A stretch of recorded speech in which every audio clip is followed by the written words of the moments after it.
the Hallmarkies podcast. We are really excited today because not only are we talking about the finale of season 1 of When Hope Calls, but we are also finished our television series coverage for 2019. And I am so proud of that. Doing our happy dance. Our happy dance. It's up there in my lifetime accomplishments. I'm so excited about that. So, yes. So today I am joined by Amy's here. Hello, everybody. Yay. And Cammie's here. Hi. Yay. Happy almost Halloween. I'm sticking to it. Yeah. If you aren't watching the video version, you are missing out a little bit on my amazing background. And also, I've got the Christmas lights ready to go. Yeah. I got them up. We're sporting some really, really cool video backgrounds. So, yes. And Cammie is sporting a Halloween scarf. That's right. Baby. We're being festive. So, we're here with the finale. I think at the end, we're going to talk about sort of the season as a whole and maybe even how we feel about sort of the whole year a little bit, depending on how long we take of Hallmark television for the year. But so we get this finale. What was your overall thoughts about this episode? What did you think, Amy? Okay, so I've got to say, I started really getting into this season in the last 3 episodes. Mm-hmm. And now I'm kind of invested. In the show before, I was like, okay, this will be interesting. It's a One Calls a Heart spin-off. But now I'm really invested. Mm-hmm. And this episode, I was like, oh, they can't leave this like this. And I'm sure we'll talk about it more later. But I'm like, oh, no, don't do this to me. But I really enjoyed the episode. And it made me my heart very happy. And then it made my heart very unhappy at the end. And yes. Yeah. Cammie, what about you? I really enjoyed it. I really enjoyed the controversial not conversations, but there we go. The conflictual conversations. There we go. And just the tense mood, of everything. There were a couple of times where I thought that there were some missed opportunities, and it's not all their fault because they can't go into every avenue because of time. But I thought, oh, that would have been so good there. Oh, that would have been so good there. Oh, that would have been so good there. But we can't go into that because it's a 45-minute show. Mm-hmm. So that, there are some things that I would have liked to see, but overall, I loved it. I thought the pace moved really well. I thought the action sequence went really well, and I'll save my really big opinion about the end for when all right. Yeah, I enjoyed the episode. At first, I was a little irritated, and probably by design, because I just felt like, Grace, what are you doing? Let it go. This is not worth. You, as a human being, you have to pick your battles. And her getting it's not. It was a cow. Yeah, and nobody did anything to her. Yeah. So why is she making a stink over this for something that's really none of her business, to be frank? I mean, and so it was just let it go. It does not, I don't know. I didn't understand her still being irritated, and so I was a little irritated at her. She's an emotional woman. She's gonna hold on to it. You gotta let it go, Grace. Just let it go. Let it be. I did. Oh, don't make me start singing. Don't make me start singing. I know. It just came in my head, and I'm like, don't do it, Amy. We're all a bunch of Disney fans here. We'll start singing. I don't know. That was frustrating to me, but I'm glad that they allowed her to be frustrating. I want to watch shows where I'm occasionally irritated at the characters. Mm-hmm. You know what I mean? Because that's this is the difference between watching a movie and watching a television series. If I am watching a movie, it's okay if the characters aren't really deep, depending on the type of movie it is, of course. But the whole advantage of television is you're supposed to really be able to get to know the characters and spend time with them and dig deep. And so if I have no problem with a fluffy 2-hour movie. That's relaxing to me. That's fun. I enjoy it. Obviously, I have this podcast. But for a television show, I want flawed characters. I want them to make mistakes. I want them to be stubborn. I want them to be stupid occasionally, like you can overdo it, of course, and then it's oh yes, you can definitely overdo it. but you want it to be realistic. Yeah. And so I like this, and because this is definitely not the case in all Hallmark television shows. And so I appreciated the fact that the writers of this series allowed their character to be flawed and to be kind of dumb and frustrating and all of that. I think that's good. And it makes Grace a more interesting character than if she was just perfect and made all the right choices all the time. So I don't know. So even though I was irritated, I was kind of glad I was irritated, if that makes any kind of sense. No, I completely agree with you, because I think that the more like a character or like a situation irritates you, like the thing is in real life, you're going to feel that way too. Mm-hmm. So it gives them more of you're able to relate to it more, because like you're not going to agree with everyone all the time anyways. So mm-hmm. Yeah. No, I completely disagree. No, I'm kidding. Cammie agrees with everyone all the time. Well, a lot of times in the Hallmark shows, they sort of leave this kind of learning to the children, the children who make mistakes, or the children who are kind of difficult or whatever. But and that's fine. It's fine. But in A Good Witch, it was definitely like Grace, who would sometimes have to Nick, who would be the ones that will learn. But I appreciated that. I think the writing, and we'll talk about it at the end, but I think the writing on this series has been really good, and they did a very good job. In the words of Hannah Montana, everybody makes mistakes. Everybody has those days. Yeah, that's right. Okay, but here is something that I do believe was a mistake, and I know it was probably scheduling or availability or even money, but there was no Joe. There was no Joe and no Eleanor in the entire episode. I thought, oh wow, because they were so involved and such a strong part of the premiere of the first episode that I really missed them. That's a good point, especially because they had been kind of building little bit by little bit the Maggie Joe thing. And so even if it had just been a moment between the two of them, I think that would have been nice. Yeah, especially because there was that whole episode where they were so involved. Was that episode 9? Where they were like so involved and they were in like almost the whole episode. So surprising that they weren't in it at all in this one. Yeah. So the episode started out, we get a little bit that there's the school concert. And am I right that the only kids in the school are the orphans? No, I don't think so. When they did that mini concert. That lady, the lady in the first episode that was like being annoying about the orphans, she had a daughter. Pearl.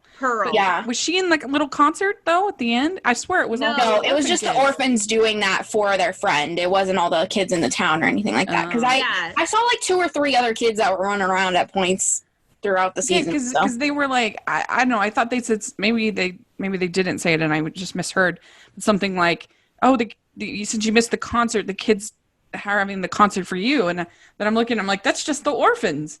Well, I think they were just doing it as like. Yeah. Like saying, oh, well, we're going to sing for you because we know you're going to miss it, because I think the concert was the next day or whatever. So they wanted to just like, but like all the kids, they might be busy. You don't know. Yeah, it was an impromptu thing. So yeah. They're decent little singers. Oh my gosh, so I even wrote that down. I said, oh my word, they sound pretty good. Yeah. They're solid little children's choir. Yeah, they were good. Yeah. It was good. Mhm. And that's not always the case. Little kids singing sometimes. No, it's not.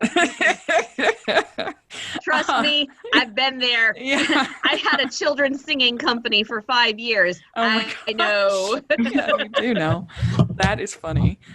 So, all right. So then we have this conversation between Gabe and Sinclair. And we also get this little moment where we see that Chuck and Grace are still fighting, which is crazy, but they still are. And then also Gabe and Sinclair. And Gabe asks Sinclair, what's up with the remaining 7K? What's happening? And Sinclair says, I'm prepared to protect what's mine. And Sinclair has the audacity. I know he wasn't actually serious, but he has the audacity to ask Gabe, did you pocket it? I was like, oh. Yeah, I mean, that guy was messing with fire. Yeah. Yeah. It was a pretty little battle of wills, you might say. Oh, Yep. yeah. Oh, yeah. And so work with me on this. So what's all happening at the hotel? So Sinclair is getting a room, and who does he get the room under? I can't remember. Himself. Is it on for himself? Okay. Yeah. But then Gabe gets a room for Russell Meeks. Right. And Which actually that's the isn't guy. there. That's the guy that we'd met a couple episodes ago. That he. Who's going to squeal? Yeah. Yeah. So he gets the room for Russell Meeks. But And- see, that was part of a ploy. Yeah. That whole thing was to get Ronnie nervous, and so that Sinclair would find out about it, and so it was all part of the trap. It was all part of the trap to try to snag Sinclair. Yeah. So basically, Sinclair ends up and Gabe end up on the patio looking out at Brookfield, and Sinclair says, "You see the big picture from up here?" And he's kind of Looking leering a little straight bit at Lillian. Lillian. And Ugh. yeah, it's a little bit Sir Creeps a lot. And Yeah. I guess I don't really understand. I get why he would want to have Sam sort of protecting Lillian, but why not just tell Lillian that's what's happening? Exactly. Like, why not just say, hey, there's this psycho person that made a fake threat to your life, and I am concerned. And so we're going to have Sam kind of watch over you just these couple of days or whatever, or some kind of thing. Yeah. Like they did earlier in the season when he had Chuck sit there in front of the house. Like, Yeah. No, that That's was right, all you're Chuck's right. idea. Well, That was that's all true. Chuck's idea. But nevertheless, I guess I don't really understand why that had to be a secret. And, you know, Yeah. certainly there was no need for Sam to break their window and like go into this all espionage, and the kids are like, what's going on with this guy? Okay, Like, well, number one, Gabe had to be really desperate to ask Sam to guard Lillian. it's like there's no other men or like there's no other people in this town that can just like watch over it. in fairness, though, who else is going to be able to? It's not like, I don't know, if he got the weird horse farmer guy. If they got him, some random guy, and is like, hey, I need to hang around you all the time. Like, That'd be there's weird. nobody else that would, like, would be a little weird. Whereas, like, at least Sam, that was sort of probable Yeah. that No, that could absolutely. happen. No, absolutely. I just thought it was really interesting that Yeah. Gabe would ask Sam, Right. the guy who is obviously after his girl. And so I remember thinking, Yeah. ooh, Gabe's really desperate. The only other person that he could have asked would have been Chuck. Maybe That could have been Joe, plausible, but Chuck was gone. Yeah. and and maybe so- Joe, but he wasn't in the episode. Well, he wasn't in the episode, and also, like, his employment, that wouldn't have worked for Yeah. him to be watching over Lillian all the time. that wouldn't have made sense. But yeah, and so it is kind of, but I just don't know why they couldn't have involved Lillian in the conversation of like protecting your life. And it's not like he had to have told her exactly what was going on. Like he could have just said, there was a threat made, I'm figuring it out. Until then, I want you to stay safe or something. Like he didn't have to tell her exactly what was going on. Like Lillian's not some fragile creature. It's like I think she's a lot tougher than Grace, to be frank, because because she's just not as wounded as Grace, and so I think that she can handle it. I mean, she grew up an orphan. Like she's not some, I don't know, precious woman, that has never faced any kind of challenges or anything like that. I think that might be part of it, because he said at the end, you ran into a burning building to save a man's life. I didn't want to take a chance on what you might do. Yeah. So I think he didn't want to tell her because he was afraid that she might take matters into her own hands and he might do and that she might do something dangerous to be noble, but put herself in jeopardy. And we all know that he's in love with her, and so he wants to protect her. Yeah, that's true. I guess I was just thinking, maybe the only other person he could have asked is maybe he could have asked Tess. Ooh. That would have been a test. Not a chance in where. But yeah, so that's a good point. I can see that. But yeah, so there's just all of this shenanigans happening at the hotel, and and then Sam, breaking the window. The two boys are like, the older boys are, what is going on here? A little suspicious. That was one of the places where I thought it was a missed opportunity. Go with Vincent being suspicious of Sam, but it just ended there. I thought, man, that would have been an awesome place to keep going with that. And for Vincent to wonder if Sam was up to no good, and maybe Sam tells Vincent but says, no, you can't tell Miss Lillian, something like that. I was like, that was a missed opportunity right there. And I honestly thought that they were going to have Sinclair try something, or at least show up on the property or something to justify Sam being there. And so those were the two main missed opportunities that kind of bothered me. It was like, oh man, they could have done something with that, but once again, there's a 42-minute show and time constraints. Do you think that the show has, if you were going to say things they could work on maybe for next season, do you think it needs a more central antagonist?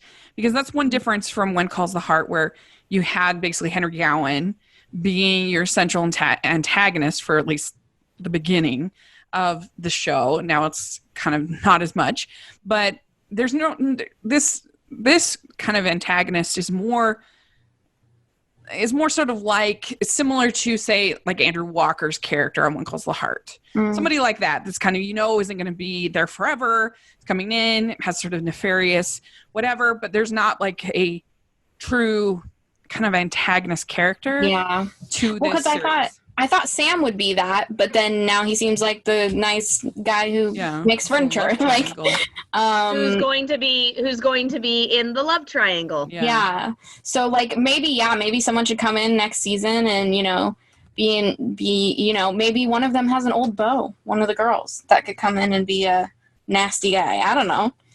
Who knows? What do you think, Cammie, about that? About the old beau or about the central antagonist? I think it could go either way, because I've seen shows with not a particular antagonist, but just characters who come, and it's worked. And I didn't necessarily have a problem with there not being a central antagonist. I remember the first season of Once Upon a Time drove me absolutely crazy because something's wrong. Oh, the Wicked Witch did it. Something's wrong. Oh, the Wicked Witch did it. Something's wrong. You get my point. I mean, she is Regina, the queen of Yes, I know, but it was Yeah. it got boring. Mhm. Yeah, It got I hear you. and if I hadn't been able to binge watch the first season, I may have quit because I got bored. It's like Yeah, I it's can see the that. Wicked Queen's fault. Whoop-dee-doo. You know? So I don't that's not necessarily one of the things I would have pegged as something that needs to be worked on, but if they choose to go that way, I wouldn't have a problem with it. I think it may have advantages. Mhm. It does kind of give it a little bit more of a kind of a Western feel, I think, when you Yeah. have kind of that sort of outlaw or the not outlaw, those are the good, like you have sort of a ne'er do well that I feel like, and they have done a good job with Henry Gowan as far as kind of building his character and Mhm. making him work, but yeah, I don't know, something that it's not a big deal. It's just something I kind of wondered if that could be how satisfying this whole Sinclair thing really was, is as opposed to if there had been like a, I don't know, a greedy mayor or somebody like that was like a fixture in the town that everybody had to A deal with. greedy mayor. Gee, where did you get that idea? Yeah, right. I didn't say it was an original idea. I just said.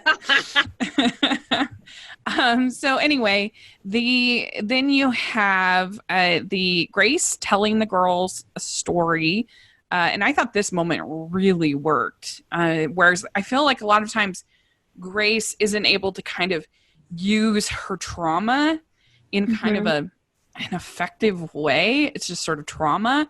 Whereas here she's able to kind of use her life experience, her trauma, to give these girls like a really sweet, encouraging story about how she felt. She just imagined holding her big sister's hand, and it helped her get through the night alone at the new orphanage. I thought that was a really well done scene and a really good story. Yeah, I do. I think it was a really beautiful moment, and just seeing that how close of a relationship that Lillian and Grace do have with those girls, and how much it was really sweet. And just, I'm hoping that their experiences, Lillian and Grace, of being separated especially, will help the girls, if there is a future season, help the girls being separated now. Oh, there better be a future season. Yeah. And I'm really seeing how they help these girls. It was very sweet, very sweet. Everybody, this is my daughter Kira. She is Hi, Kira. She is 8 years old, and she is a big time Hardy. She loves Jack and Elizabeth. She thinks Nathan is not worthy of Elizabeth. Oh. And she has been watching When Hope Calls. So she wanted to come on and say what she thought about it. Yeah. What do you think? What's the verdict? Sam shouldn't be in love with Lillian. Mm-hmm. It's just a matter of what two boys like one girl. So I don't think both boys should love one girl. I think they should love different girls. Yeah.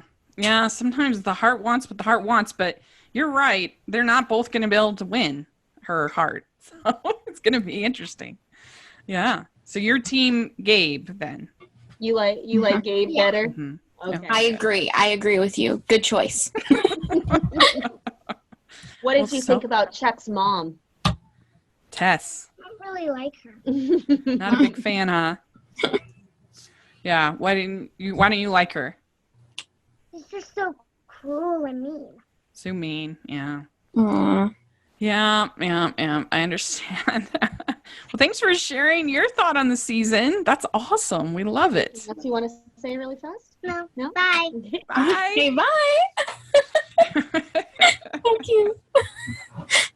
After that really cute mini review that we had, we want to talk a little bit about our sponsor for this episode of the podcast.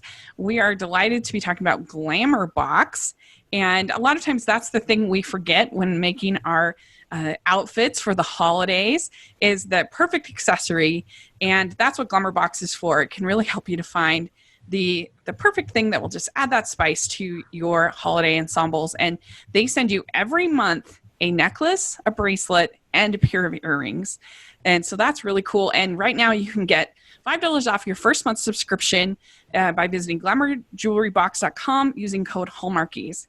And Cammie, you got to see what Glamour Box can send. What do you think? I loved it. I really thought that it lives up to its name. It is glamorous, but it's not horribly expensive, and it just added that perfect little bit of elegance. I especially loved the earrings that I saw. The teardrop with the gem hanging down. It just, it made me feel like I was going to a ball, and this is my first little bit of Hardy swag that I received since joining the team. So that makes it extra fun. With Glamour Box, you get affordable monthly jewelry subscription service sent right to your door. It's really fun. And like I said, $5 off your first month subscription at glamourjewelrybox.com using code Hallmarkies. So definitely check it out. So Nathan arrives and he tells Gabe that his plan to catch Sinclair is very risky, incredibly risky. And you kind of get this little bit of a past of their he's like about Gabe's skill in training and other things. Nathan's skill. They talk about both of them about it, and so I thought that was kind of fun to see that banter between the two of them. It was hysterical. Just the whole him saying, "What did you get in our marksmanship?" Oh, I passed. I got a C+. Yeah, Gabe just looks at it. Excuse me, what? Like, I'm kidding. And I think it's also really important to remember that this plan is incredibly risky. This plan is going to put their lives on the line, especially Gabe's. And so for Nathan to realize that we need to keep things lighthearted and we can't forget the banter and we can't forget to laugh, I think it just was a really great thing that he did for Gabe to help kind of calm the nerves and just keep things a little bit lighter. Mm-hmm. Well, and also risky for Tess, definitely, as she's sort of playing this double agent kind of role in a way. Mm-hmm. I was just talking about between the two of them. Yeah, the whole plan. So why don't you explain a little bit what this plan is, Cammie? Oh, okay. So Tess is going in as a double agent. So she's going to make it look like she is working with Sinclair, and she's going to feed him the information that Gabe wants. And then they have a plan, Gabe and Nathan, they have a plan to sneak Meeks in, only Meeks isn't actually in the wagon. So it's going to be a way to nab Sinclair. But the big thing is that the whole reason they're going through with this plan is Gabe says that embezzlement isn't enough. It's not a cut and dried way to make sure that Sinclair stays in prison, because Nathan suggests that. Nathan says, let's just get him on the embezzlement. And he said, no, it's not enough. But attacking a Mountie, that's cut and dried. So once again, we have a noble law enforcement officer who is willing to put himself completely on the line and is willing to risk bodily harm and maybe even death if Sinclair is a good shot. That Nathan is very, very clear on that point. But he's willing to risk that to make the town safe and to catch the bad guy. Right. Yeah. And Sinclair, he's worried. He thinks that the whole Meeks thing is a trap.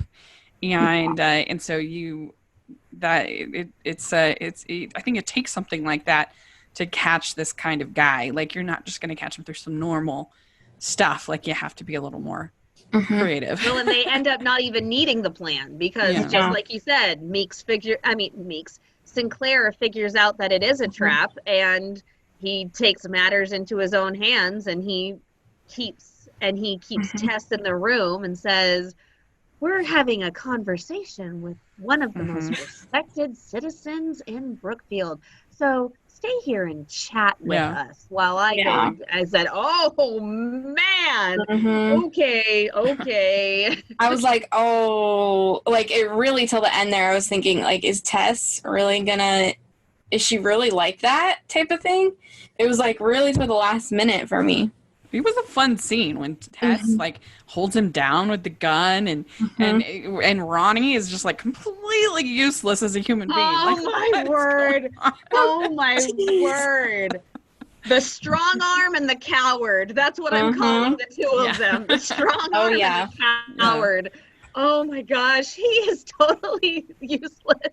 And then when what's his name, Frank, the goon, when Ronnie, trying to be noble, comes in and Tess, are you okay? He walks at the door and bang.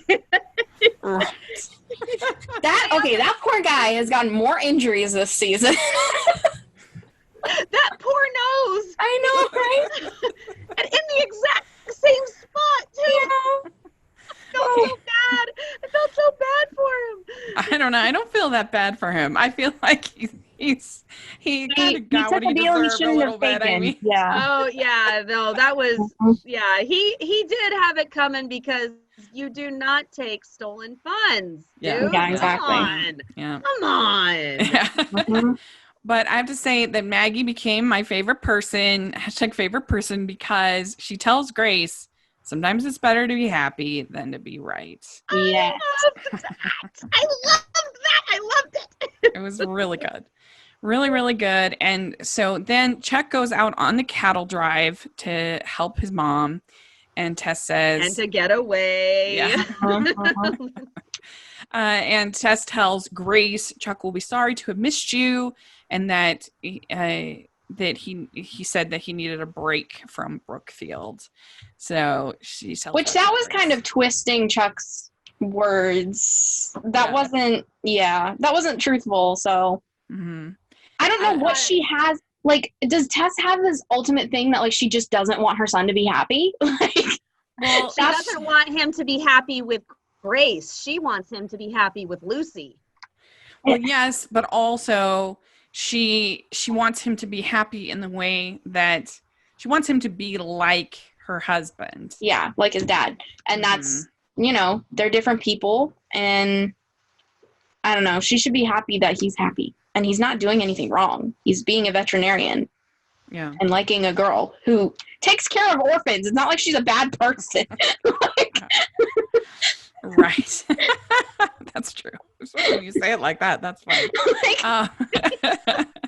She's a young woman. She could be doing other things with her life, but she's taking care of orphans. It's not like she's some awful, like, murderer, bank robber, like a harlot or something. Yeah, it's like disliking Florence Nightingale. Like, how dare she? Like, what? What are you doing? How do you do that? Yeah. So there we go. And so then Tess says to Ronnie, you were in trouble. You asked for my help. And now you are free and clear. Mm-hmm. And then we have Helen is getting ready to go. And she basically says, like, I can't do it. I can't go by myself. And so they decide that Grace is going to have to go with Helen. Mm-hmm. And to England. And she was supposed to have a chaperone. Yeah, right. Which I think it's a smarter idea for one of the girls to go with her anyways, because what if she gets there and like her grandpa's really rude or mean or like not a kind person? They're able to take her home or take her back to Brookfield if it ends up being a terrible situation or something. So this is when Lillian hears Sam and Gabe, and she says, what danger? And then she says to Gabe, instead of assigning me a bodyguard next time, please talk to me. And he says, you ran into, as you said, he says, you ran into a burning building to save a man's life. I didn't want to take the chance. So there you go. There's that sort of tension. I still think he should have talked to her. Yeah, but definitely. Does anyone else think that she was a little too hard on Sam for how angry she got with him? Yeah, I agree. The guy was protecting you. Give them a break.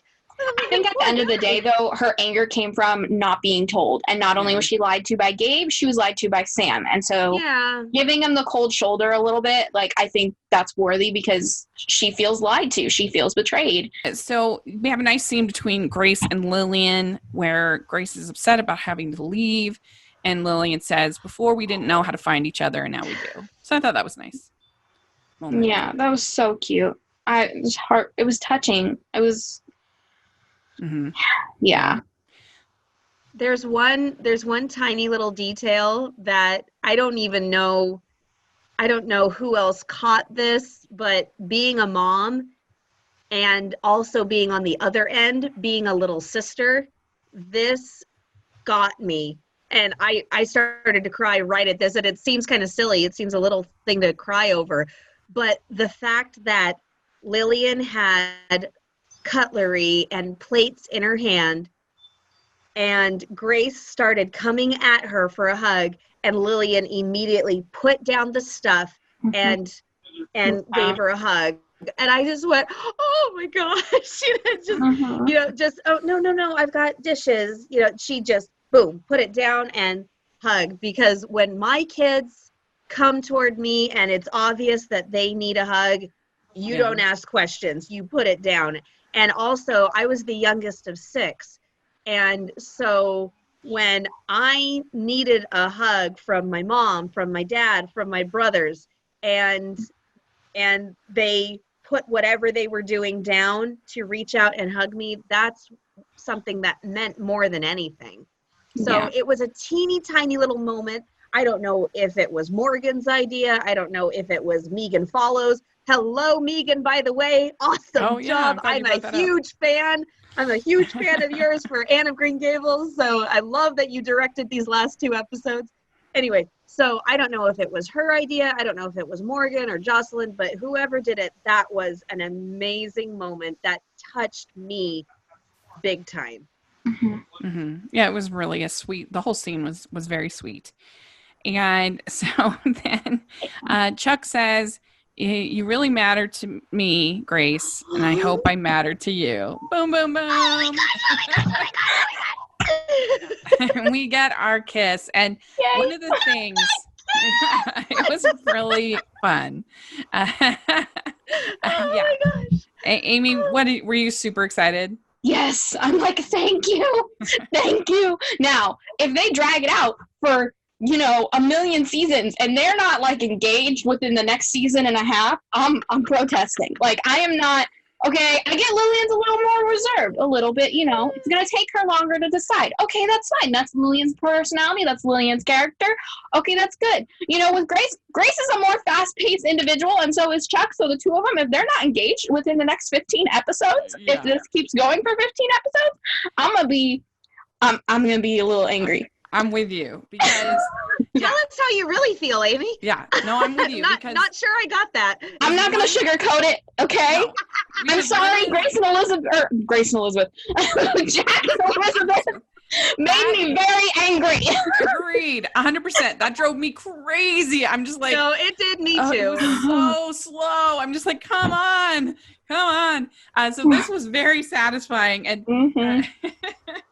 because Amy and I are big fans of kissing in shows and movies. Because we did a whole You can add me to that list because so am I. I'm the one. See, they for everybody listening, they don't know me that well yet. So I'm the newbie. Yeah. So you can add me to that list. I'm the one that when they throw the kiss in the last 5 minutes, I'm like, no.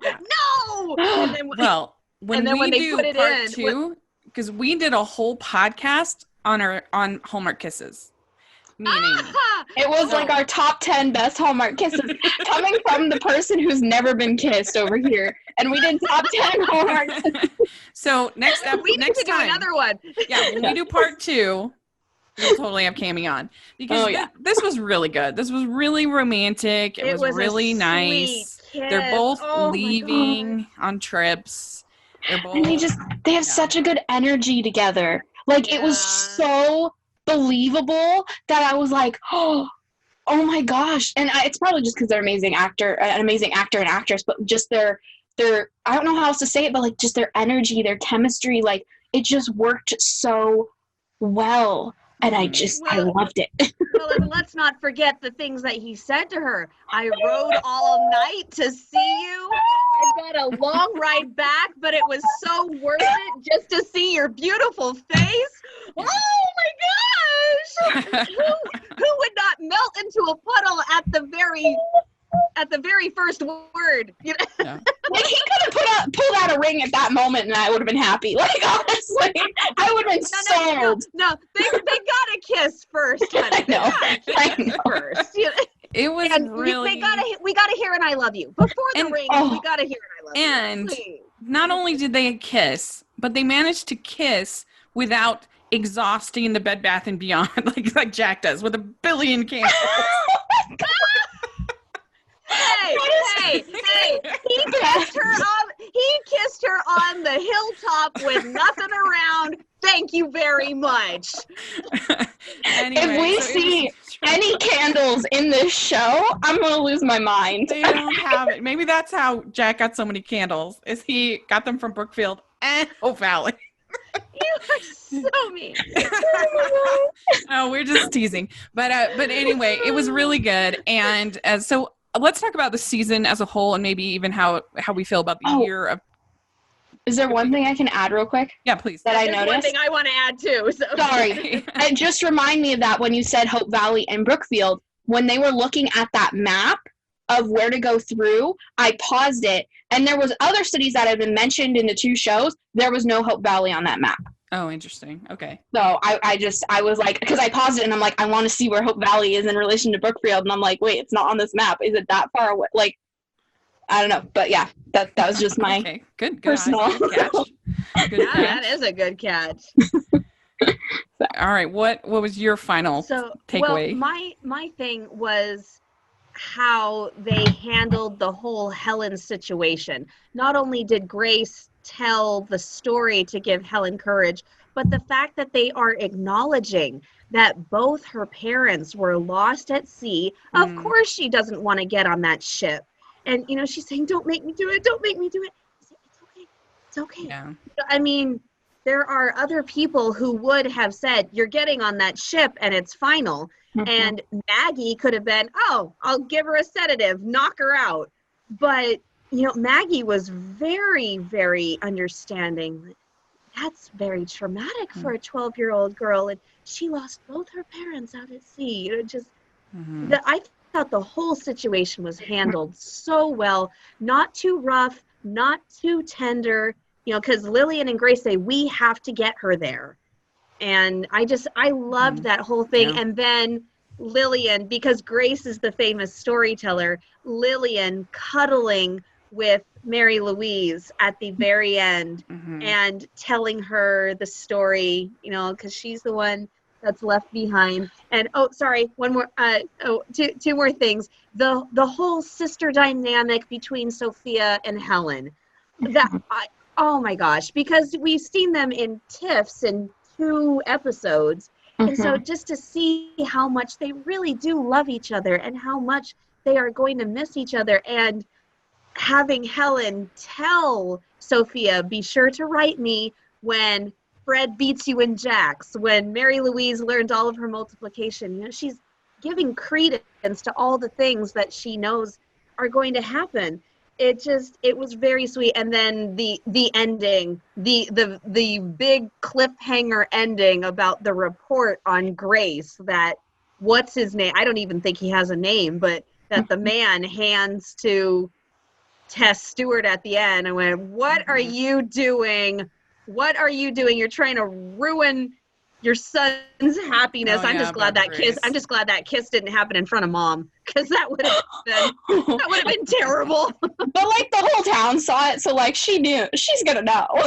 she's gonna know, but she did not know at that point, and she couldn't ruin it. She could not ruin the moment. She could not ruin the moment. In general, kisses are probably better when they don't happen in front of your mom. Yeah. Pretty safe. But. As a general rule, that's incredibly true. I'll keep quiet on that subject. Anyway, so let's talk for a second about the season as a whole and how we feel kind of about the year of Hallmark television. Just for a second. So I just feel like this show was, maybe I went into it with very low expectations, but I just thought it was way better than I expected. I think it's been pretty entertaining and well made. I think they really put some money into this show. I think the acting's all been good. I think the pacing has been more to my liking than I expected.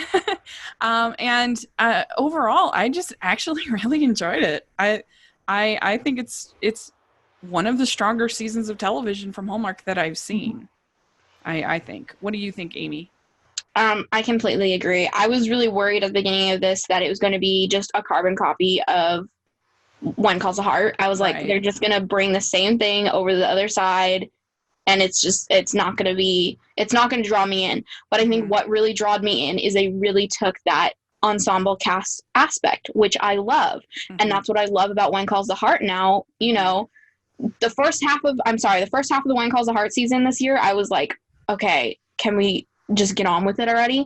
And then when they really tightened it up and they re-edited everything, it was so much better in my opinion. I think that they took that attitude of an ensemble cast and really the whole community having their own stories, and they put that into this new show, and that made me really happy. As far as like comparing it to the other shows on Hallmark Channel, I think we had a really good Good Witch season. I don't know. I don't watch Chesapeake Shores, so I don't know what was going on there. I heard it wasn't good. So, and then, but you know, we had a really good last half of One Calls the Heart. Really great When Hope Calls. I love this show now, and I mean, Good Witch is always fantastic. So, yeah. I mean, we're basically the same. I do agree about When Calls the Heart. I think that with what they did with that editing was a miracle. I cannot believe how seamless it was. I don't know how they pulled that off. It was not really impressive. Oh, man. We need to get an editor from When Calls the Heart on just to like, I don't know how much they're allowed to talk about, obviously, about that, but just their whole process. Yeah. It's so really interesting to me. Yeah. But I agree. I thought that it improved the show, the pacing. I thought I liked it better, and I thought that was a huge accomplishment. And then also, I liked Good Witch. There were a few things about it that frustrated me. I don't think it was as good as the previous season, but I liked it for the most part. And then Chesapeake Shores, everyone knows my thoughts about that show. And then we have this When Hope Calls that was really strong. And so there you go. That's my thoughts about the year in Hallmark television. Cammie, what about you? I also don't watch Chesapeake Shores, so I can't say anything about that. I thought that with Good Witch, I thought they ended Bailey Madison's time on the show really strong. I agree with you. I thought they did a really good job of ending her time on a good note, on a strong note. I didn't become a podcaster until about halfway through Good Witch, so I didn't keep tabs on it the way I probably would have. Yeah. but I enjoyed it. It's Good Witch is not my favorite television show, but it's pleasurable, it's fun.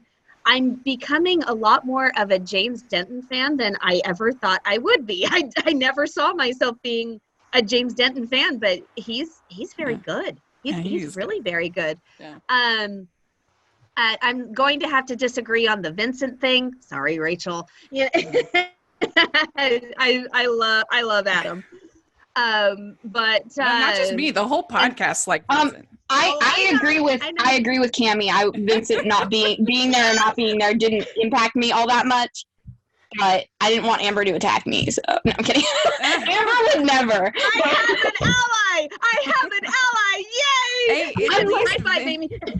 At least Vincent didn't make Stephanie cook her own date dinner. Okay, yeah, that was a little rude, all right. I'll give you that. Moving on. This is not the Good Witch podcast.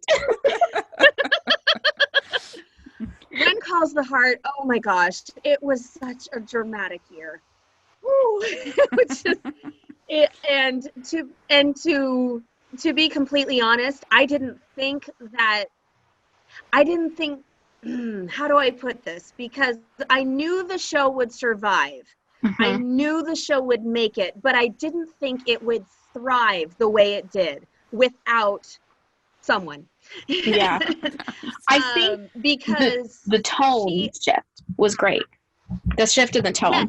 Yes, absolutely. And they didn't just sink the character of Abigail into a black hole. They gave an explanation as to why she wasn't there. And and I don't know, because I did think that it was a lot of Abigail and Elizabeth. And that was fine because Abigail is Elizabeth's best friend and she just lost her husband recently. So so she's going to lean on her best friend. But after the switch, there, just like both of you said, there was a different tone. There was a shift, and everybody really stepped up and came together, and it really made a big ensemble piece. Yeah. And I thought it was fantastic. I thought it was great. And once again, I was worried. About When Hope Calls. I thought, oh, spinoff. Yeah. But it was fresh. It was original. It was light. But it had its deeper and more action-packed moments too. Now, I'll be completely honest. I won't be Pollyanna here. There were parts of it that I didn't quite enjoy, but I found, because my daughter Kira, in order to get ready for the podcast, she went through it pretty quickly. She wasn't watching episode by episode with me, but when I was watching the episodes in succeeding order, I was able to enjoy it more. I was like, okay, and the parts that didn't quite work as well for me, they got lost in the stuff I did like. So it didn't really matter as much. And so yes, I'm very, very pleased with this year's television. One thing I will say with When Calls the Heart is there were a couple of things, you couldn't tell very much, but there were a couple of things where I saw something and it looked rushed or it looked cut or choppy. And so I said, you know what? This has been a very rough year for them. We are going to cut them some slack. Now, next season, if it's a little choppy, they'll have something to say. Next season, I want them to have their good, great, because they're great camera work, great editing, and then I want them to have the new tone or the tone they brought in this year. It was so enlightening. It was so great. I agree. The only thing that really didn't work for me about that season of When Calls the Heart was I didn't think that the Faith Carson romance worked. I love both of I love both those actors. I just didn't think it worked. I didn't think they had chemistry. It was not. It was not for me.